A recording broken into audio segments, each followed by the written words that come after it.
лекин баъзе ҳолатҳое ҳастае ки дар таможни вақти гузаштаанда оли дар ягон видеои дигар силкаи телеграма мемонем насиб ва як умра депорт мекунанд, лекин шумо гуфтаистед ки аллакай запрети як умра дорад.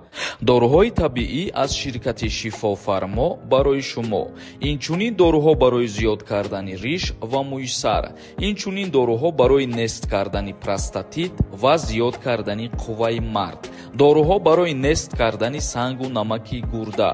ба рақамҳои рӯи экран дар тамос бошед. Инчунин нафарҳое ки мехоҳанд ҳиҷомаи бепул кунанд, шумо ҳам муроҷиат кунед. ассалому алайкум ба ҳама тамошобинони барномаҳои Сорбон Сафаров. тамошобинони азиз, видеора то охирша тамошо кунед. оиди як қонуни нав дар ҷумҳурии Тоҷикистон камтар суҳбат карда баъдан ба саволҳотон ҷавоб мегардонем. барои истифодаи рақамҳои қалбакӣ дар ҷумҳурии Тоҷикистон аз озодӣ маҳрум хоҳанд кард. дар вазорати умурии дохилии ҷумҳурии Тоҷикистон гурӯҳи корӣ ташкил шудааст ки тағйиру иловаҳо ба кодекси ҷиноятии ҷумҳуриро таҳия хоҳанд кард. дар ҷумҳурии Тоҷикистон истифодаи рақамҳои қайди давлатии қалбакӣ ҷиноят эълон хоҳад шуд ва барои ин аз озодӣ маҳрум хоҳанд кард. яъне ки дар кодекси ҷиноятии ҷумҳурии Тоҷикистон тағйирот ва иловаҳо ворид мекунанд дар мавзӯе ки дар автомобилҳо рақамҳои қайди давлатии қалбакӣ агар истифода бубаранд, дар ин ҳолат агар истифода бурда кишид, шаҳрванд аз озодӣ маҳрум карда мешавад. ба иттилооти манбаъ, ин гурӯҳ тағйиру иловаҳо ба кодекси ҷиноятии ҷумҳурии Тоҷикистонро таҳия мекунад ки тибқи он истифодаи рақамҳои қайди давлатии қалбакӣ ҳамчун ҷиноят қабул хоҳад шуд. тавзеҳ дода мешавад ки тайёр кардан, соҳиб шудан, нигоҳ доштан, интиқол додан, ба соҳибияти каси дигар додан, таблиғи рақамҳои қалбакӣ, идораи мошин бо рақами қайди давлатии бегона ё рақами қалбакӣ ҷиноят ҳисобида мешавад. ҳар чизое ки мо номбар кардем агар аз ҷониби касе ки содир карда шавад, яъне ки нисбати ӯ шаҳрванд парвандаи ҷиноӣ оғоз карда мешавад. яъне ки ҳар яки мо шаҳрвандон бояд ҳар қонунгузорие ки ҳаст итоат кунем ва қонунҳоро риоя кунем, вагарна гуфта мешавад ки надонистани қонун ҳеҷ касро аз ҷавобгарӣ озод намекунад. тамошобинони азиз, ин буд як ахбороти нав, тағйирот ва иловаҳо дар қонунгузории ҷумҳурии Тоҷикистон ки ба рақамҳои автомобилӣ тааллуқ дошт. акнун комментарияҳоро хонда ба саволҳои шумо ҷавоб мегардонем. дар ҳаминҷа ба ҳамаи шумо як чиза тавсия метиҳем.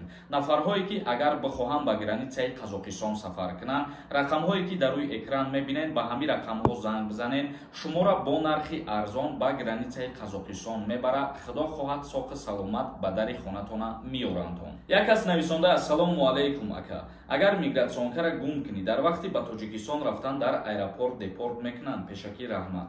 бародарои азиз, ман ба шумо ҳар рӯз қариб ҳамин чиза мефаҳмонам ки дар ҳолате ки дар аэропорт агар аз шумо ягон ҳуҷҷат талаб накунанд, ба шумо ҳеҷ мушкилӣ намешавад. лекин баъзе ҳолатҳое ҳастае ки дар таможни вақти гузаштаанда аз муҳоҷирон патент мепурсанд, мигратсиони карта мепурсанд, регистратсия мепурсанд, умуман ҳама ҳуҷҷатҳои заруриро баъзе вақтҳо мепурсанд. ба ҳамин хотир ҳушёр бошед, бо эҳтиёт бошед.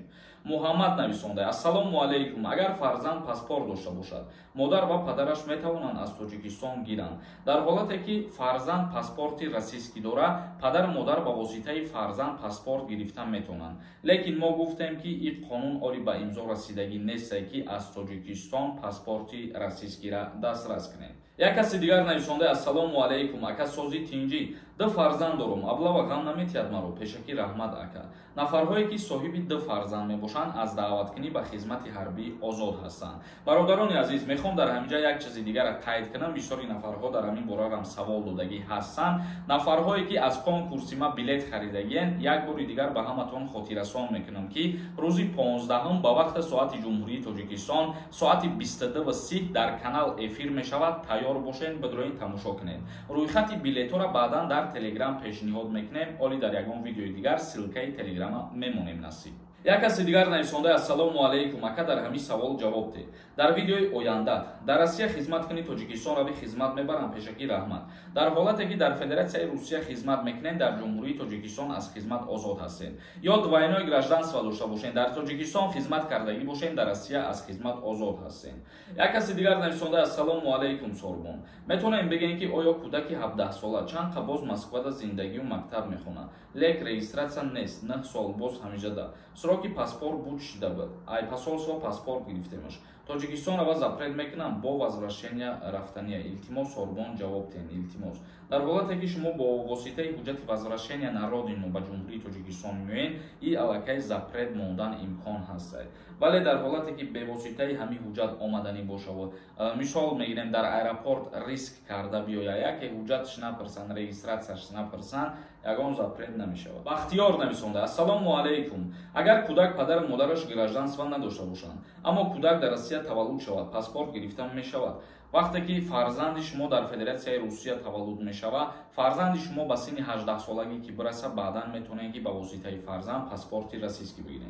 Як каси дигар нависонда салом Сорбон. Ба саволи ман ҷавоб надодӣ. Бачаи ман ному насабша иваз карда дар Россия кор карда истодаи. Вай запрети як умра дорад. Дар Россия 6 баромадагие. Қапан чӣ мешаванд? Худо нигаҳбонот бошад.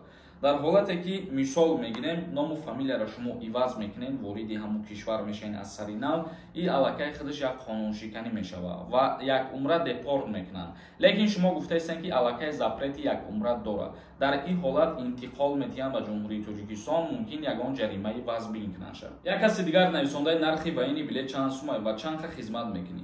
Меган военни билет 40,000 ростай? Не, рост нестай. 28600 сомона дар бар мегира ва вақте ки шумо хизмати альтернативӣ мекунед, як моҳ рафта дар час дарсҳои ҳарбӣ мехонед. Тамом. Як каси дигар нависондаи акамай золотая корона қарздорум. Не ки дастур додиянд. Ҳамин чӣ тари мешавад ки илтимос ҷавоб шад те. Дар ҳолате ки шумо қарздор ҳастед, ба чӣ хотир дар суд метиҳанд? Ба хотире ки шумо ҳамун қарза пардохт кунед, саркашӣ накунед. Мурофиаи судӣ мешавад ва суд ба шумо муҳлат метиҳад, қарза бояд пардохт кунед. Ба ҳамин хотир шуморо дар суд надода, шумо қарзои худтонро пешакӣ пардохт кунед. Чунки дар ҳолати саркашӣ кардан ё дар ҳолати ба Ҷумҳурии Тоҷикистон омадан наспоридан, палюбому дар суд метиҳанд ва через суд пула возврат мегиранд. Як каси дигар нависондаи ин қонун давно буромадагие дар Тоҷикистон. Амаки ма 5 сол пеш бачаҳош дар гирифт Тоҷикистонда. Ин қонун пеш буд, вале аз байн рафтагӣ буд. Бо дар солҳои оянда мумкин қувваи қонунии худша пайдо кунад. Аз Ҷумҳурии Тоҷикистон аз инҷа пас метавонанд баъдан паспорти российский бигиранд. Як каси дигар нависондаи ака зани ма оташ гражданинай. Мешава гирифта паспорт, дар кор мешава. Дар ҳолате ки падари ҳамсари ту гражданин боша, аввал ҳамсари ту паспорт мегира ба воситаи падари худаш ва баъдан ту ба воситаи ҳамсарат мегирӣ паспорта. Карахонова нависондаи ман апаям айдодарам гирифтам метонам. Паспорти российский танҳо ба воситаи падару модар гирифта метавонад фарзанд, ё фарзанд ба воситаи мақсад падару модараш гирифта метавонад. Ба воситаи бародар, апаву хоҳар паспорти российский гирифта намешавад. Тамошобинони азиз, видеоро ҷамъбаст мекунем. То наворҳои дигар, худованд ҳамаи мо шуморо нигаҳбон бошад.